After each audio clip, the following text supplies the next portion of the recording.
అంటే సొంత ఎమ్మెల్యేనే కాంగ్రెస్ ప్రభుత్వంపై తిరుగుబాటు లేవనెత్తుతున్నారు. అంటే సొంత సీఎం మీద నమ్మకం లేకనా, లేకపోతే ప్రభుత్వం మీద నమ్మకం లేకనో వీరు అత్యావేశానికి వెళ్ళిపోయి ఇలా లేఖలు రాయడం జరిగింది.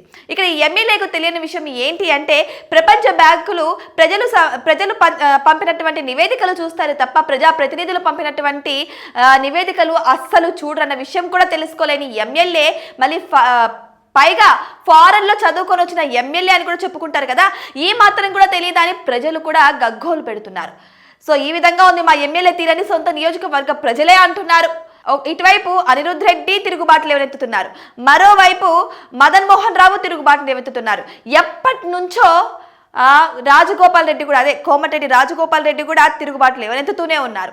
రీసెంట్గా చూసుకుంటే సీఎం ఏమన్నా సరే ఆ మాటలకు వ్యతిరేకంగా ఆయన మాట్లాడడం కూడా జరుగుతుంది రాజగోపాల్ రెడ్డి.